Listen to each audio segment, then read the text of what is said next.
Bueno, nuestro invitado para abordar la paradoja de conocer es el doctor Javier Suárez, especializado en Derecho de Ciencias Políticas de la Universidad Libre de Bogotá. Bueno, Miriam, muchas gracias por invitarme en esta ocasión a compartir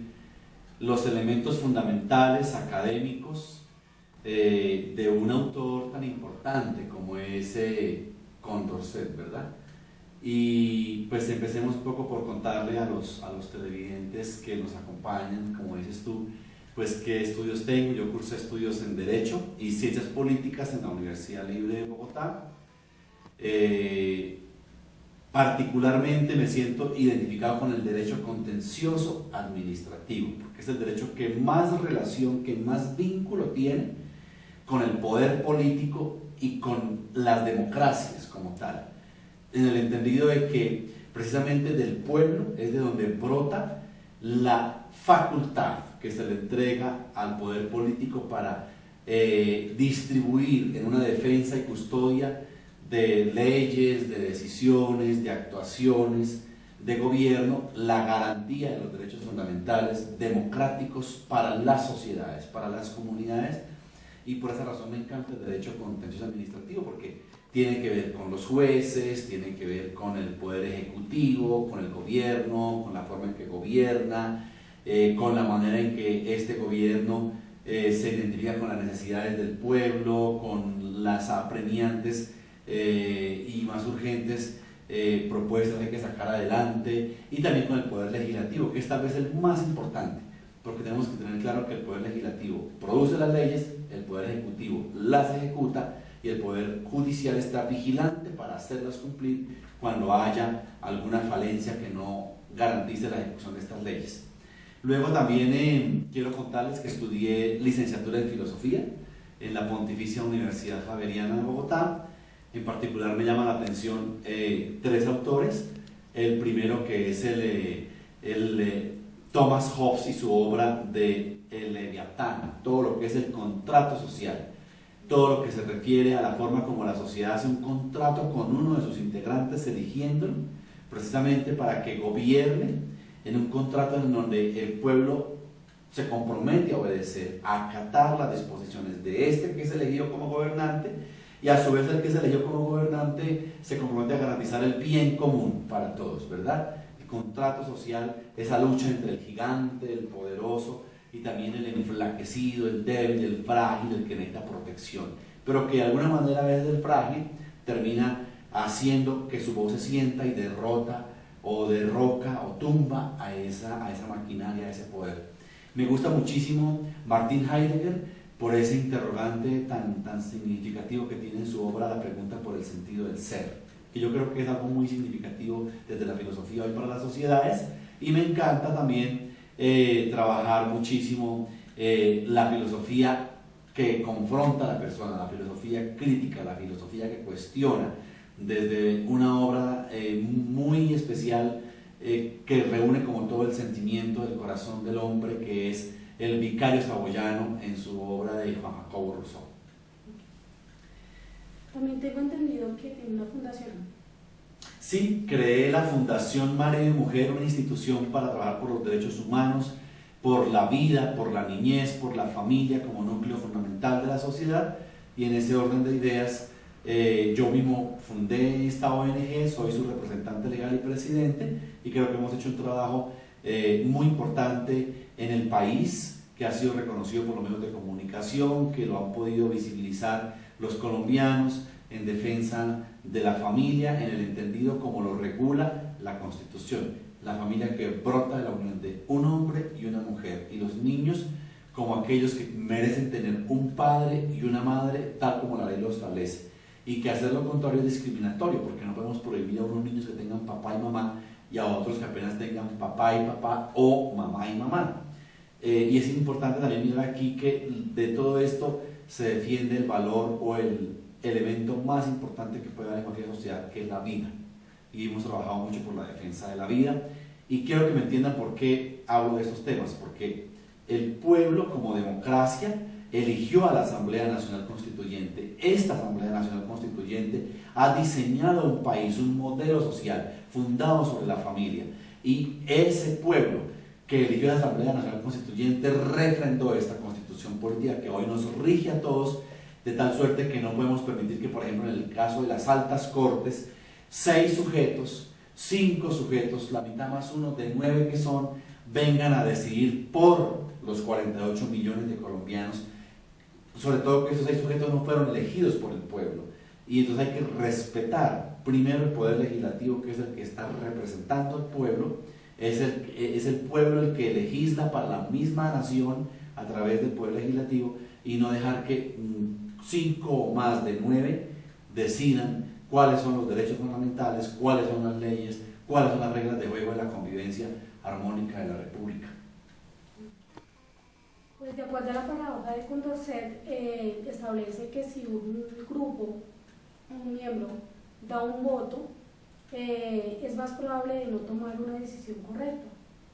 La probabilidad de acierto en relación a esto es que la votación más alta de un grupo es la que finaliza o aumenta la decisión correcta a proporción de los miembros de un grupo. Entonces, en contexto, ¿cómo podríamos explicar la paradoja en nuestro lenguaje? Sí, tomé este texto para hacer un ejercicio, y es que, digamos, este texto, el diámetro de esta hoja es, por decir de manera muy específica, una comunidad, llámese República de Colombia, llámese un municipio, un departamento. Tú me dices, un ciudadano profiere un voto, pero ¿qué significa este voto frente a todo el conglomerado de integrantes de esa comunidad? Yo le digo lo siguiente, estamos hablando de los consensos. Coloquemos el ejemplo de la elección de Gustavo Petro Urrego como alcalde mayor de Bogotá. Muchos analistas políticos, muchos ciudadanos del común que les gusta el tema de la política, pudieron darse cuenta que cuando él se lanzó de alcalde, aspiró también la candidata Gina Parodi, el candidato Carlos Fernando Galán, el candidato David Luna, el candidato Enrique Peñalosa y el candidato Gustavo Petro. Siempre se dijo que si estos 4 se hubieran unido, habrían superado en votación al señor Gustavo Petro. Pero como no lo hicieron, finalmente el señor Gustavo Petro fue quien ganó las elecciones. Pero si sumáramos los votos de David Luna, Gina Parodi, Enrique Peñalosa, Carlos Fernando Galán, estos votos superan los que obtuvo el señor Gustavo Petro. ¿Qué es lo que nos dice Condorcet? Nos está hablando Condorcet de la polémica y cuestionable legitimidad del que es elegido, cuando nos presenta la paradoja de si A saca 23 votos, B saca 19 votos, C saca 15 votos, y nos dice, en principio A fue quien legítimamente fue elegido, pero si sumamos los votos de B más C, nos dan más que los votos que sacó A, luego parece ser que entonces no es legítima la elección de A. Ese es el problema, que terminan las sociedades aceptando aquí un consenso, y es que el que gana va a imponer las reglas de juego para todos, pero fíjese que no todos votaron por el que ganó. Fíjese que los derechos, la capacidad decisiva del ciudadano, la identidad del ciudadano, el voto del ciudadano que votó por el que no ganó, queda de todas maneras bajo el imperio supeditado y subordinado al que ganó. Condorcet nos está entonces diciendo aquí es si realmente la democracia es democracia, como la estamos en este momento practicando, o si la democracia resulta ser exactamente el antónimo de la democracia, o sea, la antidemocracia. Yo creo que nosotros tenemos que cuestionarnos realmente sobre la forma como hoy entendemos las realidades de la sociedad, la forma como nosotros visualizamos desde esa óptica filosófica de que somos sujetos capaces de usar el raciocinio, capaces de estructurar nuestro pensamiento y capaces de tomar una decisión acorde no a lo que de pronto un interés particular nos lleve hacia un candidato, sino siempre pensando en el bien común, en el bien común. En este momento la ciudad de Bogotá, por hacer muy actual este discurso, ha tomado la elección de elegir al señor Peñalosa. ¿Qué ha hecho la ciudad? Pensar no tanto en el que era el mejor candidato, pensaron fue en cuál de todos podía ser el gerente que le dé un giro a lo que ha sucedido en la ciudad de Bogotá. Un poquito que la paradoja de Condorcet se vuelve muy actual para nosotros, porque no estamos pensando entonces en los derechos de los ciudadanos individuales, sino que el individuo se puso a pensar en función de la sociedad, en función de la comunidad. Entonces, teniendo en cuenta estas paradojas,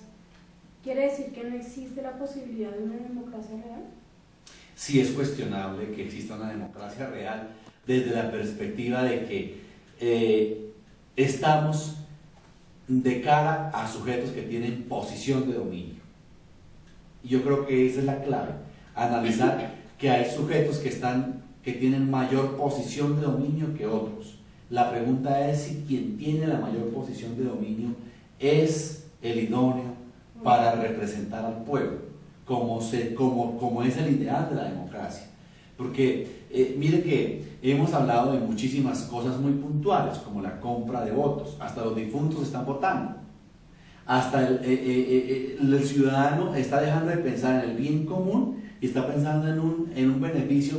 pasajero, mediático, individual, como es el mercado que le dan, la teja que le dan, el plato de papa y carne que le dan, que resuelve el tema de un momento, pero no proyecta una solución al futuro. Yo creo que cuando me está usted preguntando si verdaderamente a la luz de la paradoja de Condorcet hay una democracia, yo creo que Condorcet, cuando piensa en la democracia, piensa en el beneficio común de todos, no en el beneficio común de un sector de todos, sino en el beneficio común de la comunidad. Y me parece que aquí debemos trabajar un tema fundamental, y es si realmente el poder está en las manos del ciudadano o el poder está en aspectos materiales de quienes tienen posesiones y ejercen un dominio sobre la comunidad. Estamos diciendo en este momento que el candidato del alcalde, el candidato del gobernador, el candidato del presidente, decir eso es mostrar ya una maquinaria. Cuando yo me enfrento a unas elecciones, aspiro a ser el presidente, o aspiro a ser el gobernador, o aspiro a ser el alcalde, me estoy enfrentando frente al candidato del que está como alcalde, del que está como presidente, del que está como gobernador, que ya tiene una posición de dominio. Y eso hace que la democracia se debilite, se desdibuje, y casi prácticamente que no haya democracia, sino una apariencia de democracia, un disfraz de democracia, un remedio de democracia. Y termina ganando el candidato del que tiene la posición de dominio. Termina ganando, no, como era el candidato del presidente, pues ese ganó. Como era el candidato del alcalde, pues ese ganó. Como era el candidato del gobernador, ese ganó. Estamos hablando del contexto colombiano. Si solo se tiene en cuenta dentro de los tres, sin tener en cuenta la primera y la segunda. O sea, lo que pasa es que la paradoja de nuestro amigo Condorcet está bastante analizada por Arrow, ¿verdad? Sí. Cuando Arrow nos dice, por ejemplo, que el tema de la agregación, cuando nos habla del tema de que la coherencia de la paradoja debiera ser como le estaba ahora al comienzo haciendo referencia. La democracia es donde están los verdaderos consensos, donde están las verdaderas mayorías. Vuelvo a decirle, el hecho de que gane un candidato con una determinada votación no nos está garantizando que ese sea la prueba fehaciente de que hubo democracia, si nos atenemos, por ejemplo, a la sumatoria de los otros candidatos que aparecieron derrotados, pero que el pueblo que votó por ellos muestra que no estaban identificados con el que aparentemente ganó. Eso es lo que me lleva a cuestionar la paradoja de Condorcet, porque si bien el hombre la plantea, Condorcet como autor que pretende ponernos además de un político importante, además que estuvo en la cárcel, además que le pasaron toda clase de circunstancias de rechazo, etc. Vemos aquí que tenemos en Condorcet una paradoja que se reevalúa por Arrow cuando nos dice La coherencia y la agregación está en que el pueblo debería ser en su mayoría con el candidato que ganó, y no que de todo el pueblo solo un fragmento votó más por un candidato y que ese supuestamente sea el que representa la democracia. Y para concluir un poco sobre la pregunta, verdaderamente la paradoja de Condorcet no se puede generalizar. Yo pienso que es una regla aplicable a casos específicos, una regla aplicable a comunidades concretas y una regla aplicable a circunstancias de modo, tiempo y lugar. No podemos decir que la paradoja de Condorcet es falsa para todos los casos o es verdadera para todos los casos. Yo voy a usar una palabra que puede ser peligrosa para quienes me están escuchando, para el mundo académico, pero la paradoja de Condorcet pareciera ser relativa, como lo es relativa a la de Arthur. Sí, señor. Usted habla del remedio de la democracia. Entonces, ¿cree usted que está dejando de lado la paradoja de Condorcet? Yo sí creo que la democracia como disfraz y como apariencia y como remedio, en el entendido de que se manipula la metodología para poner en práctica la democracia en las sociedades, está dejando de lado la paradoja de Condorcet y está trayendo unas consecuencias precisamente. Podemos mencionar, por ejemplo, la exclusión.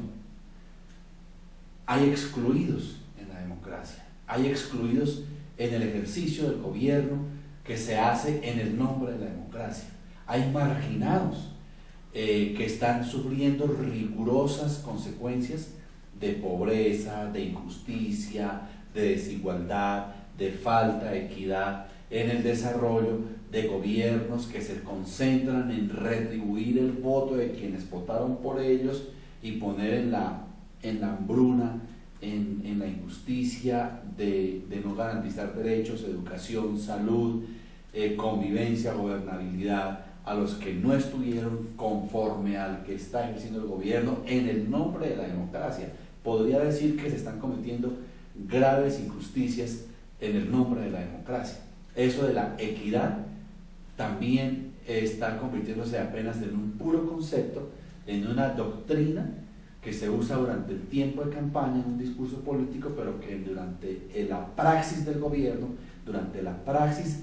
de la administración y de la justicia no se está dando, con una situación muy delicada además, y es que, por ejemplo, el manipular la democracia no está formando a los ciudadanos del futuro, que son los niños. No se les está enseñando a ellos cómo valorar su capacidad de decisión, cómo valorar su rol en la sociedad, cómo valorar su capacidad de reflexionar y repensar en su país, y entonces ellos cuando crecen con la pereza, el desánimo y el aburrimiento por las democracias, porque hablar de democracia para un joven hoy en día es hablar de politiquería, que sería como el lenguaje actual, sería como poner la paradoja de Condorcet en unos términos del siglo XXI, del 2015, que se habla de politiquería, que se habla de el discurso de las promesas en época de campaña y de las muchas obras que se dicen se van a hacer en el tiempo de buscar el periodo de elecciones, que es lo que llamamos el periodo de las vías democráticas, pero que después son 4 años en los que la gente se queda desinflada, porque siempre la gente dice lo mismo: para época de campaña los políticos aparecen y después nunca más lo volvemos a ver.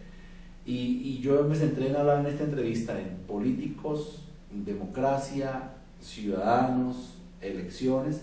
porque yo creo que es donde está fallando todo el sistema democrático. El sistema democrático está fallando en tanto que la política pretende manipular la justicia, manipular el poder legislativo, manipular el poder ejecutivo, manipular los sistemas de gobierno, repito, para favorecer los intereses de un grupo minoritario que tiene posición de dominio, que son los ricos, que son los que tienen el renombre, el apellido. Y yo creo que Condorcet nos está poniendo el semáforo en rojo cuando yo hablaba de que son relativas no podemos decir que son de regla general las afirmaciones de Condorcet, porque hay que ver cada caso particular en cada comunidad, y esto nos está poniendo el semáforo en rojo de que en este momento no estamos en el periodo de las democracias, sino en el periodo de las dictaduras y regímenes de grupos minoritarios poderosamente económicos. Para usted, ¿cuál sería la consecuencia de la ausencia de la democracia? Yo creo que es importante, a la luz de tres autores que podemos mencionar aquí: Dussel, Condorcet y Arrow, decir que en los tres hay unos elementos que no pueden ser desconocidos en la democracia, y es indiscutible que todos los tres están apuntando a que el poder decisorio está en los ciudadanos. Cuando esa democracia no está realmente garantizada en los ciudadanos, se vuelve manipulable el ejercicio de gobierno, y se vuelve manipulable el ejercicio democrático. Creo que yo llamé el remedio de democracia,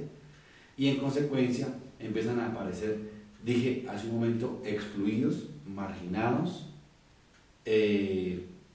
personas que quedan objeto de la injusticia, no de la justicia, personas que empiezan a caer en una cosa que tiene altos índices en la mayoría de las sociedades del mundo, y es altos índices de pobreza. La principal consecuencia es que empieza a gobernarse para unos sectores en detrimento de otros. La pobreza empieza a aflorar. Las clases sociales parecieran que en este momento necesitan de que para que unos sean ricos, otros sean pobres. Y lo estamos viendo, por ejemplo, en la forma en que se están pagando impuestos. Los impuestos los pagan más los de la clase popular, los de la base, que los ricos que pagan impuestos. Porque a los ricos, a los que tienen más poder económico, estos, la ley ha dicho que por donaciones, la ley ha dicho que por obras sociales, la ley ha dicho que por actuaciones en beneficio aparentemente de las mayorías de las comunidades, tienen descuentos. En cambio, a las clases de la base les toca pagar sus impuestos, les toca responder por sus obligaciones familiares, les toca responder por la crianza de sus hijos, les toca responder por sus compromisos de familia, la madre cabeza de familia, el niño que es huérfano, el niño que no fue criado por su madre, por su padre, que es criado por su abuela, por su tía, por su primo, que no es uno o dos casos, que son bastantes y multiplicados por repetidas ocasiones en la sociedad. Hay índices de pobreza. Trae pobreza, la pobreza trae violencia, porque una consecuencia como que desencadena otras, y es que muchos justifican que por ser pobres les toca robar, atracar, les toca los males que hoy en día la democracia pretende solucionar por vía de urnas, eligiendo a la persona que tiene como la receta mágica para resolver todos estos problemas de convivencia y de seguridad y de orden público. Trae violencia. Y al mismo tiempo que trae violencia, pues estamos hablando entonces de actuaciones al margen de la ley. Y recordemos que la ley debió haber sido el fruto del consenso de la sociedad a través de los elegidos representantes, que son los del poder legislativo. Se llaman diputados, o se llaman senadores, o se llaman representantes a la Cámara, pero son los representantes del pueblo, que legislan en nombre del pueblo. Si esa ley dice que no se puede actuar por fuera de ella, luego cuando hay pobreza y hay violencia, está actuando al margen de la ley. Entonces aquí vendría un último punto que es bueno tratar, y es ley versus democracia. La pregunta es: ¿las leyes son el resultado de una verdadera actuación del pueblo por vías democráticas, o las leyes son el resultado del ejercicio de la posición de dominio de un grupo de ciudadanos que, usando y manipulando las metodologías del ejercicio democrático, se hacen a una representación parlamentaria, legislativa del pueblo, pero luego se ponen a legislar en contra del mismo pueblo? Voy a dar un ejemplo específico y con esto cerramos. Las grandes multinacionales financian las candidaturas de los parlamentarios, de los diputados, de los que son miembros de los congresos, de las cámaras, ¿sí? Y estas multinacionales lo hacen para que ese candidato vaya, busque la aprobación del pueblo, se haga elegir del pueblo, pero luego va a venir a defender los intereses de la multinacional. Es ahí donde yo he insistido en esta entrevista de que hay un remedio de democracia que causa pobreza, que causa violencia, que lleva a que la gente actúe al margen de la ley, que causa exclusión, que causa marginación, que causa consecuencias que hacen que entonces las sociedades no terminen siendo sociedades marcadas por principios fundamentales, de derechos fundamentales y de garantías constitucionales para todos, sino que se tomen decisiones y se hagan leyes que benefician solamente conglomerados, grupos minoritarios. Incluso lo podemos ver ahora con los escándalos de algunos países muy conocidos para nosotros como Brasil. Se habla de todo el escándalo de la presidenta en Petrobras, Dilma Rousseff. Se habla de todo el descalabro económico del señor Nicolás Maduro en Venezuela, que está como en el 70% el costo de inflación de vida. Se habla de una vida muy suntuosa del presidente de Nicaragua, Daniel Ortega, versus la realidad de pobreza que vive su país. Se hablan de economías, ya no se hablan incluso de economías democráticas de una nación, ahora se hacen alianzas interregionales. La Alianza del Pacífico es un grupo de varios países y se está pensando en esa clase que tiene poder económico, pero no está pensando en la base, que es la mayoría de los ciudadanos. Pero todo se hace en el nombre de la democracia, ¿sí? Se habla de los tratados de libre comercio que ponen a un extremo del mundo a negociar con el otro extremo del mundo, y esto lo presentan como un avance democrático, como un avance de gobernabilidad en el nombre de la democracia. Pero vamos a ver, y la verdad es que el pueblo sigue cada vez más marginado, más golpeado en sus derechos, en sus formas de convivencia, que, vuelvo a reiterar, trae problemas de injusticia, de exclusión, de pobreza, de violencia, de marginación, y entonces se pone en cuestionamiento la ley versus la democracia. ¿Si son coherentes o son opositoras? Muchas gracias.